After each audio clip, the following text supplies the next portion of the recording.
Alhamdulillahirabbil alamin wassalatu wassalamu ala asrofil anbiya wal mursalin wa ala alihi wa sahbihi ajmain. Amma ba'du. Ikhwan fillah rahimakumullah. Abu Wa'il yang dikenal dengan Syakik bin Salamah, dia berkisah bahwa satu saat ada seseorang yang menghampiri sahabat Ali bin Abi Thalib.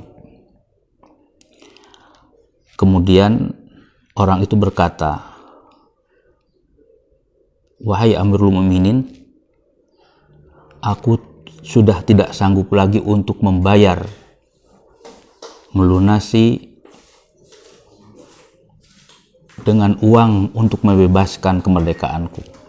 Bantulah aku." Kemudian Ali bin Abi Thalib menjawab,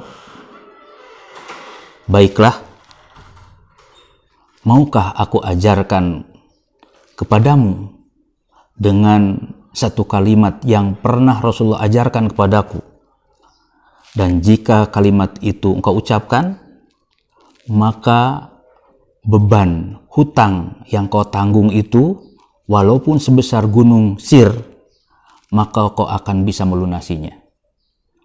Maka orang tersebut menjawab, "Tentu saja wahai al-mu'minin." Maka Ali bin Abi Thalib mengatakan, "Allahumma akfini bihalalika min haramika wa agnini bifadlika amman siwak." Ya Allah, cukupkanlah rizki yang halal darimu agar aku terhindar dari rizki yang haram, dan jadikanlah aku kaya dengan karuniamu selain dengan karunia darimu. Dari keterangan ini ada beberapa pelajaran penting bagi kehidupan kita selaku kaum muslimin. Salah satu di antaranya adalah bahwa kita kaum muslimin diajarkan oleh Rasulullah agar senantiasa menggunakan rizki yang halal, menjauhi dari yang diharamkan oleh Allah Subhanahu wa Ta'ala. Ikhwan fillah rahimakumullah. Satu saat Rasulullah Shallallahu Alaihi Wasallam kepanasan. Para sahabat tidak tega melihat Rasulullah kepanasan seperti itu. Akhirnya para sahabat sepakat, mereka ingin membuatkan tenda agar Rasulullah bisa berteduh di tenda itu. Kemudian mereka membuat tenda tersebut. Setelah selesai, mereka datang kepada Rasulullah, "Ya Rasulullah, sebaiknya Anda istirahat di tenda yang telah kami buatkan itu." Kata Nabi, "Tenda yang mana yang kau maksudkan? Tenda mana yang kalian maksudkan?" Kemudian para sahabat menjawab, "Itu tendanya ya Rasulullah." Kata Nabi, "Dari mana bahan-bahannya, materialnya tenda itu dibuat?" Kemudian para sahabat menjawab, "Dari tumpukan ghanimah itu ya Rasulullah." Maka Nabi menjawab, "Hal tuhibbu nabiyukum anta dilapinnar?" Kau rela bila mana nabimu dinaungi oleh api neraka? Rasul menolak untuk seperti itu. Ini artinya pelajaran bagi kita bahwa sebagai orang beriman, sebagai kaum muslimin, hendaklah selalu menggunakan rizki yang halal dan selalu menghindari dari rizki yang haram. Ikhwan fillah rahimakumullah. Dampaknya jika sekiranya kita ini sembarangan berpakaian, makan, minum, ternyata kita terjebak dengan yang haram, maka dampaknya pertama, itu akan mengundang murka Allah Subhanahu wa Ta'ala. Dan kita selalu mohon kepada Allah, ihdinas siratal mustaqim, siratal ladina an'amta alaihim, ghairil maghdubi alaihim waladdallin. Ya Allah, bimbing kami semua kepada jalan yang lurus, jalan yang telah Engkau beri nikmat atas mereka, bukan jalan yang Engkau murkai dan bukan jalannya orang yang sesat. Jadi kita mohon kepada Allah agar senantiasa berada dalam jalan yang lurus, jalannya para nabi, sidikin dan syuhada serta solihin, bukan jalan yang dimurkai, bukan jalan orang yang sesat. Ketika kita berdoa seperti ini, kita mengajukan ibadah kepada Allah, ternyata kita terjebak dengan sesuatu yang haram, maka kita termasuk kepada al-maghdubi alaihim. Dan dinyatakan wa ghadiballahu alaihi wa adalahu adaban azima. Allah murka kepada orang itu dan Allah menyiapkan adab yang dahsyat bagi orang itu. Yang kedua, bila mana kita tidak hati-hati dengan yang diharamkan oleh Allah, tidak hati-hati dengan rizki dari Allah, maka doanya tidak akan didengar oleh Allah Subhanahu wa Ta'ala. Kita tahu Bani Israel itu sudah cukup lama mereka menderita kekeringan yang sangat dahsyat, lama sekali. Satu riwayat mengatakan lebih dari 7 tahun. Mereka sangat menderita. Peternakan mereka pada mati, tumbuhan mereka tidak ada yang tumbuh, kekeringan. Sehingga mereka sangat kekurangan makanan dan minuman. Bahkan satu riwayat mengatakan sampai terpaksa mereka harus memakan bangkai. Saking sulitnya, saking dahsyatnya kekeringan ketika itu, peceklik ketika itu, akhirnya kaum Bani Israel datang kepada Nabi Musa dan memohon, Musa, bagaimana jika sekiranya kita berdoa kepada Allah agar Allah berkenan menurunkan setetes hujan ke negeri ini. Kemudian Nabi Musa setuju. Akhirnya Nabi Musa berangkat dengan kaum Bani Israel ke sebuah bukit. Kemudian mereka berdoa. Dan pada saat mereka berdoa, mereka menangis. Kemudian ada jawaban dari Allah Subhanahu wa Ta'ala. Musa, sampaikan oleh engkau kepada kaum Bani Israel, jika sekiranya mereka datang kepadaku dengan kaki telanjang sampai menipis karena jauhnya perjalanan, lidah mereka berbusa karena mereka berdoa berzikir kepadaku, dan tangan mereka menggapai ke langit, menengadahkan tangannya ke langit, aku tidak akan pernah mengijabah. Aku tidak akan mendengarkan permohonan mereka sebelum hak-hak orang lain mereka kembalikan. Jadi dampak buruk dari rezeki yang haram itu adalah doanya tidak akan didengar oleh Allah Subhanahu wa Ta'ala. Kemudian yang ketiganya, andaikan dia beribadah kepada Allah Subhanahu wa Ta'ala, itu akan ditolak. Ada dalam sebuah hadis riwayat Imam Al-Bukhari. Hadis itu cukup panjang.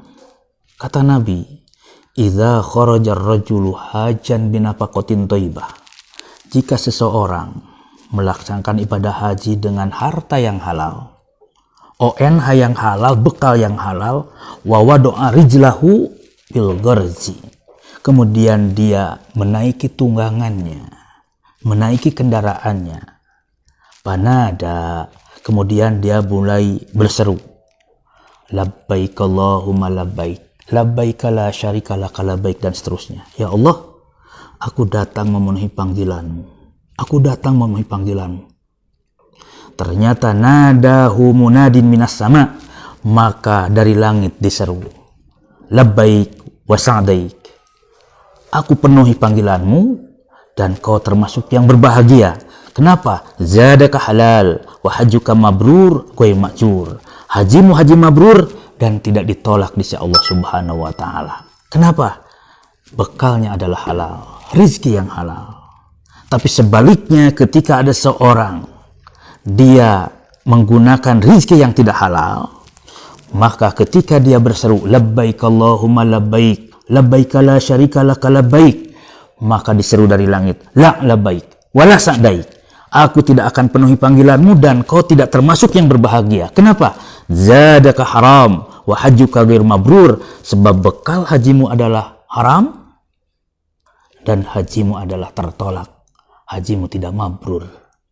Jadi dengan sebab rizki yang haram menyebabkan ibadahnya ditolak oleh Allah Subhanahu wa Ta'ala. Makanya ada sebuah hadis juga mengatakan, la yu'zibannaka bijam'il mal min ghairi hilli. Kau jangan kagum dengan mereka yang mengumpulkan harta dengan cara yang tidak halal. Fa innahu in tasaddaqa bihi, andaikan dia menginfakkan hartanya itu, lam yuqbal minhu, dia tidak akan diterima, tidak akan diterima. Dalam hadis lain, lam yakun lahu fihi ajrun, bahkan dia tidak akan berpahala di sisi Allah Subhanahu wa taala.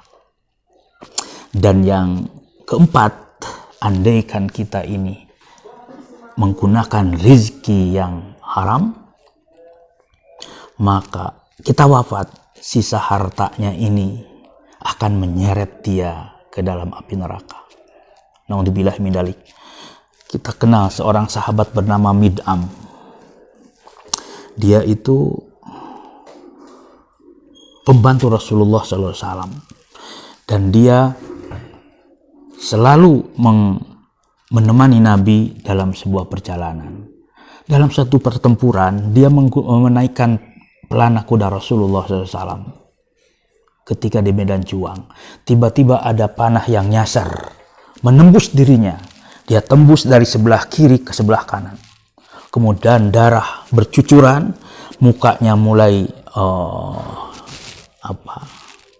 pucat, dan dia terjatuh sampai dia wafat.